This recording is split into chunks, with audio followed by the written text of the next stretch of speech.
জীবনকে রথ বলা হয়, কিন্তু কেন? এখন আপনি বলবেন এই জন্য কারণ জীবনও ঠিক রথের মতোই চলতে থাকে। কিন্তু আপনি কখনো এই রথকে বোঝার চেষ্টা করেছেন? এই রথে সামনে ঘোড়া থাকে আর পিছনে চাকা। এই ঘোড়া হলো আপনার কর্ম, আর এই চাকা কর্মফল। এই ঘোড়া যেখানেই যায় রথের চাকাগুলি সেখানেই এগোতে থাকে। যদি আপনার ঘোড়া অর্থাৎ আপনার কর্ম শুভ সহজ পথে চলে, তাহলে আপনার যাত্রাও আনন্দময় হবে। যদি কুকর্মের খারাপ পথে চলেন, তাহলে আপনার যাত্রা খানা খন্দ দিয়ে ভরে যাবে। আপনার কর্মগুলিকে ঘোড়ার মতো নিয়ন্ত্রণে রাখুন। ফলের চাকা সর্বদাই আপনাকে মধুর পরিণামই দেবে। রাধা রাধা। বলুন, শ্রেষ্ঠ কে?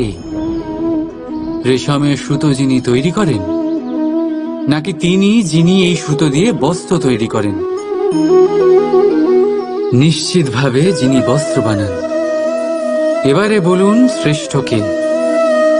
নদী তটে মাটি ছড়িয়ে রেখে দেয় যে বান, নাকি সেই মাটি একত্রিত করে তাই দিয়ে যিনি মূর্তি বানান সেই মূর্তিকার? নিশ্চিতভাবেই মূর্তিকার। এবারে বলুন, শ্রেষ্ঠ কে? দেবতা আর দানবের সেই দল যারা অমৃত পাওয়ার জন্য এই সংসারে হলাহল ছড়িয়ে দিয়েছে, নাকি মহাদেব যিনি এই হলাহল নিজে পান করে নিজের কণ্ঠে ধারণ করেন? নিশ্চিতভাবেই মহাদেব সর্বশ্রেষ্ঠ। ঠিক এইভাবেই সংসারে ছোট ছোট ব্যাপারকে যারা বড় করে দেখেন তারা শ্রেষ্ঠ হন না, কারণ ছোট ছোট খুঁটিনাটিকে দ্বন্দ্বে পরিণত করা অত্যন্ত সহজ। কিন্তু সর্বশ্রেষ্ঠ তিনিই হন যিনি নিজের বিচার বুদ্ধি দিয়ে বড় বড় যুদ্ধের অবসান ঘটান। রাধা রাধা। সংসারে সব থেকে কঠিন কাজ কি? কেউ বলবেন পর্বত আরোহণ করা, কেউ বলবেন সাঁতার কাটা, কেউ বলবেন আকাশে ওড়া। কিন্তু বাস্তবে সত্যি কি এগুলি কঠিন? আসলে যদি দেখা যায় তো এগুলি কিছুটা আলাদা। যে কাজ আমরা করতে অভ্যস্ত নই, আমরা তাকে কঠিন ভেবে নিই।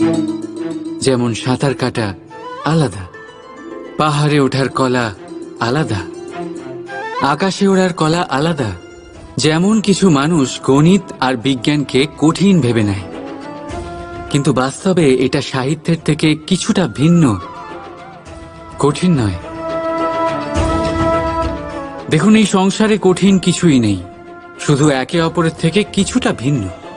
যেমন কোনো মানুষ হন, সম্পর্ক হোক, কারোর চিন্তাধারা বা বিচার বুদ্ধি হোক, কখনো কখনো আমরা বুঝতে পারি না, কারণ আমাদের চিন্তাধারা ও বিচার বুদ্ধির থেকে সেগুলি আলাদা।